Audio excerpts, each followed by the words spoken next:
Let's move on to Liverpool and a bit more focus then if we can. Before we dive Yep, into this game, I did have a look at your record against the Reds, if you don't mind, Matt. that's You played against us 13 times, two wins, one at Anfield with Wolves under Mick McCarthy, three draws, but most intriguingly, the one that caught my eye was you played in that wild 5-4 game at Carrow Road for Norwich. I knew you would bring that one up. Yeah, I did. Crazy game. I think I think I was actually trying to pick up Lallana when he scored the winner, so it could have been even my mistake. But yes, so I've had some great times playing against Liverpool. Obviously, winning at Anfield was pretty special with Wolves. But I've always seemed to have played well against Liverpool, especially at Anfield. I've always been able to have a good go at any of the fullbacks that I've come up against, and obviously it's a special place to go and play. Everything about it, but yeah, maybe I've only would you say won twice, so it's not bad Two, considering. At least we've won twice. yeah, it's not bad at all, mate. Are you going to name and shame any of the fullbacks that you had a bit of joy against? No, it's absolutely not. No, Karen? I don't know if he ventured out towards my side or not. But no, I loved it. You're testing yourself against the best players. So, going to Anfield against, a Liverpool team, a top team.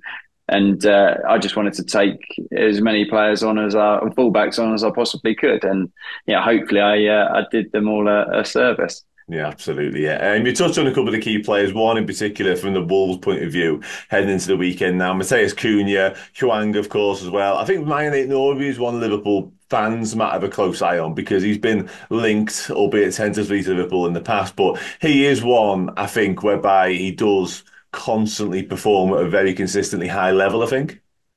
He's one that you I don't know, your expectations levels of him rise really quickly because he's got incredible skill. He's really comfortable on the ball. He's great going forward, but then he's then playing as a in a back four as a left back, and then that sort of sometimes can be quite difficult for him. He's much better as a wing back.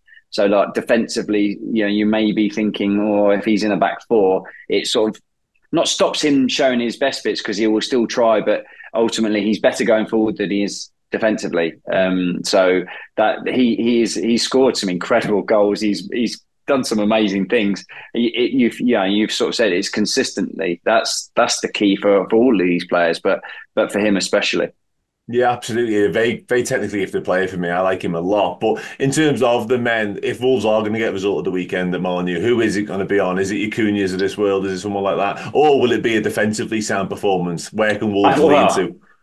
I think they've got to have all of it. That's the thing. If you're going to Anfield, if you're going to play against Liverpool, you need to have your whole team, not just one or two.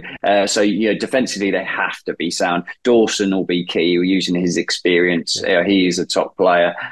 He's got to make sure that defensive unit is solid. Andre's going to have a good game. Lamina in the middle of the park. But Cunha for me and Strand Larson, I think if he can start scoring, he scored a couple of goals.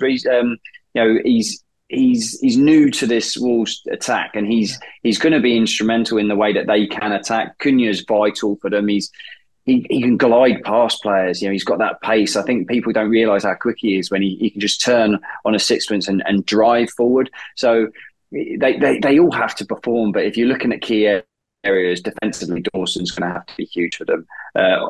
You hope your goalkeeper has a good day as well, because you're going to have the likes of Salah coming down and wanting to continue his rich frame of form. So you've got it's that spine really. You got Strand Larsen's got up top's got to be able to hold the ball up. It's got to be able to bring the other players into the game because you're going to be defending a lot of time really against Liverpool. So you've got to, when you get the ball, you've got to be able to get it forward and stick the ball, and then Cunha can get into the game, and then it's down that middle of the pitch. So with Lamina, Andre, and Dawson really.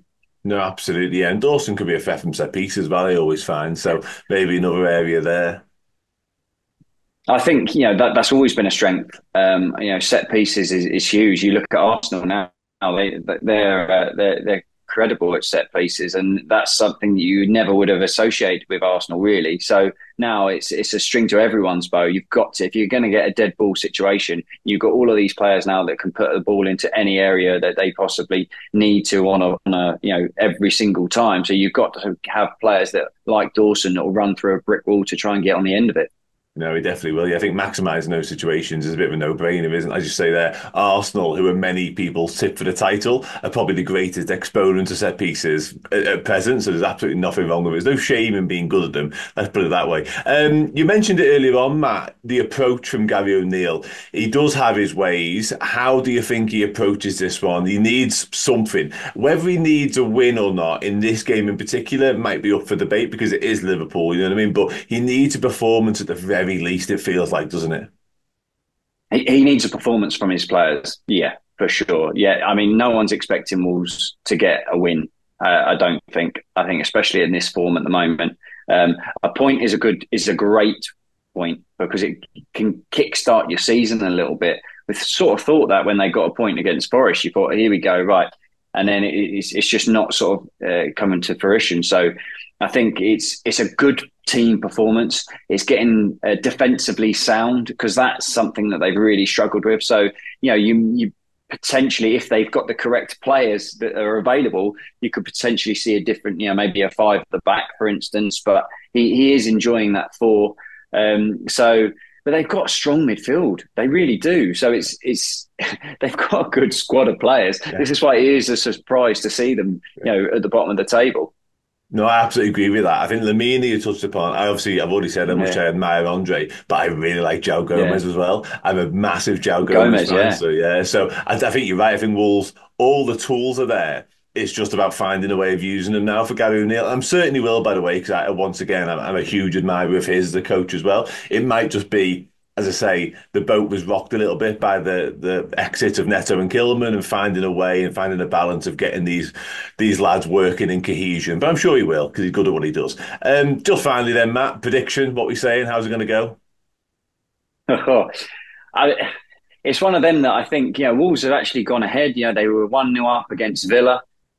And you start thinking, oh, this could be, they could just hold on. But it never looked like they were ever going to do that. So it's hard to say because if Liverpool get an early goal, then you already feel from the players that oh no, like you could feel that when the goal went in against Villa, that you just think, oh, and then the fans, it translates into the atmosphere in the stand. So, if Wolves can keep it at 0-0 to half time, I really, then they've got an opportunity there to have something to hold on to. I would love to say that I think it could be a draw. I just think at the moment, Liverpool, they're so strong. And it's not like if they rotate that it makes it worse. They've got such a strong squad and they're all playing well at the moment. So unfortunately, even, that I would love Wolves to get something, I can't see it this weekend. No, I'm sorry to say. I just hope it's less. I just hope it's not a big win, like a 1 or a 2-0, I think. And it doesn't, it's not expected anything else.